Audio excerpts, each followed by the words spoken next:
vidéo, un nouveau format de vidéo dans lequel je compte vous expliquer plusieurs nouveaux concepts et également les nouvelles technologies qui viennent d'arriver sur le marché. J'espère que ces séries de vidéos vous plairont. Aujourd'hui, nous allons donc nous intéresser aux cartes cryptodynamiques. Ce sont de nouvelles cartes qui sont arrivées sur le marché récemment et l'objectif de cette vidéo est donc de vous permettre de comprendre un peu mieux l'utilité de ces cartes. Avant de commencer cette vidéo, je tenais à préciser qu'elle n'est en aucun cas sponsorisée par quelconque organisme. Les cartes cryptodynamiques sont des cartes qui viennent d'arriver sur le marché en France notamment depuis quelques mois. Ce sont des cartes en quelque sorte anti-fraude car elles présentent un atout supplémentaire et elle est considérée comme une carte à présent anti-fraude. Lorsque vous réalisez des achats sur internet, le cryptogramme visuel qui se trouve au dos de votre carte bancaire est composé de 3 chiffres. Ces 3 chiffres sont nécessaires en effet pour réaliser des achats et confirmer donc le paiement via SMS. Cependant, certaines personnes sont capables de recopier ce chiffre, notamment lorsque par exemple vous allez dans un restaurant, le serveur vous prend la carte bancaire et vous fait une photocopie de la carte sans que vous le sachiez. Afin d'éviter ce problème, les cartes cryptodynamiques sont en effet des cartes dotées d'un cryptogramme dynamique qui change toutes les heures. En fait, le cryptogramme au dos est inscrit sur un papier qu'on appelle de l'e-paper. C'est un papier électronique qu'on retrouve notamment sur les papiers de liseuse.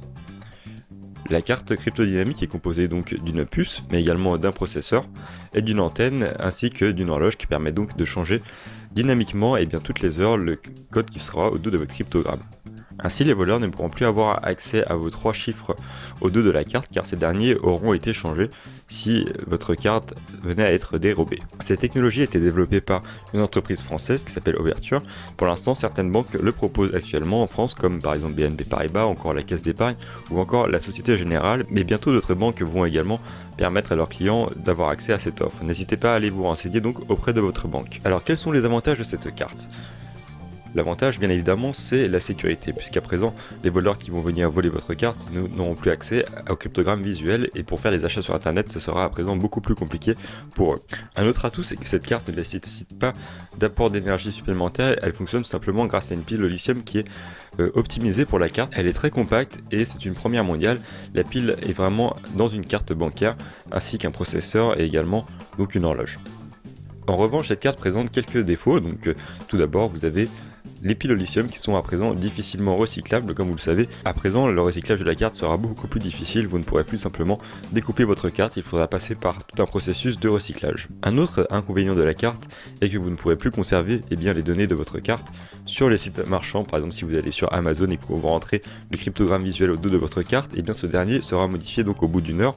Vous ne pourrez donc plus enregistrer votre carte bancaire d'avance et il faudra donc taper systématiquement le cryptogramme. Cela peut être perçu comme un avantage, mais également pour un inconvénient pour les personnes qui ne veulent pas donc effectuer les modifications. En revanche, sachez que si ces sites marchands venaient à être piratés un jour, eh bien les données de votre carte seront tout simplement de la nature. Je vous conseille donc de ne jamais enregistrer votre carte bancaire sur des sites internet. Enfin, l'inconvénient majeur reste tout de même le prix car cette option est payante chez de nombreuses banques. Elle est proposée en plus du prix de la carte. On peut se demander aujourd'hui si la sécurité mérite d'être payée ou bien si elle doit être proposée à tout client. C'est la fin de cette vidéo, j'espère qu'elle vous aura plu. N'hésitez pas à laisser un pouce bleu si c'est le cas, également donc à vous renseigner auprès de votre banque pour avoir plus d'informations autour de cette carte cryptodynamique. Elle vient d'arriver en France et dans les années à venir, elle sera sans doute généralisée à toutes les banques françaises. Merci d'avoir regardé cette vidéo et nous on se retrouve très prochainement pour d'autres vidéos sur la chaîne. Allez, à très bientôt.